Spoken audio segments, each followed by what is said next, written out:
حضرت موسیٰ علیہ السلام کی زندگی میں ایک ایسا وقت آیا جب ان کے سامنے سمندر تھا اور پیچھے فرعون کا لشکر۔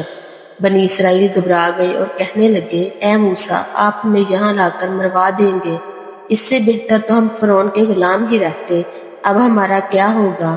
حضرت موسیٰ نے پورے یقین کے ساتھ فرمایا، ہرگز نہیں، میرا رب میرے ساتھ ہے، وہ ضرور کوئی راستہ نکالے گا۔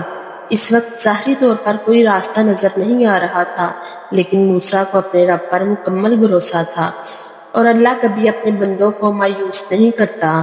اللہ اسباب کا محتاج نہیں، بلکہ اسباب اللہ کے محتاج ہیں۔ پھر اللہ تعالیٰ نے حکم دیا، اے موسیٰ، اپنی لاٹھی سمندر پر مارو۔ حضرت موسیٰ نے اپنی لاٹھی سمندر پر ماری اور اسی لمحے ایک عظیم معجزہ ہوا۔ سمندر پھٹ گیا اور پانی دونوں طرف پہاڑوں کی طرح کھڑا ہو گیا، درمیان میں ایک صاف راستہ بن گیا۔ بنی اسرائیل حیران رہ گئے، یہ ایسا معجزہ تھا جس کا تصور بھی ممکن نہیں۔ پھر سب لوگ موسیٰ کے پیچھے چل پڑے، اپنے بچوں، سامان اور جانوروں کے ساتھ۔ وہ سب خیریت سے سمندر کے درمیان سے گزر رہے تھے، اتنے میں فرعون وہاں پہنچ گیا۔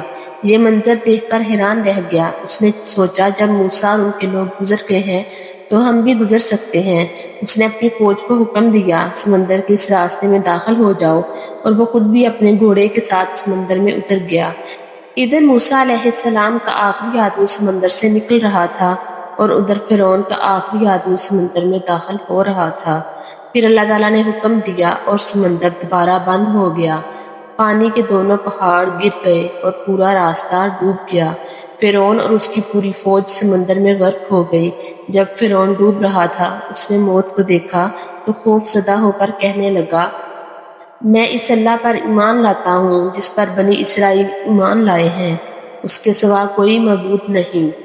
انسان کو صرف زندہ رہنے تک ہی مہلت دی جاتی ہے، موت سامنے آ جائے تو توبہ قبول نہیں ہوتی۔ اللہ ہمیں وقت پر سمجھ اور ہدایت عطا فرمائے، آمین۔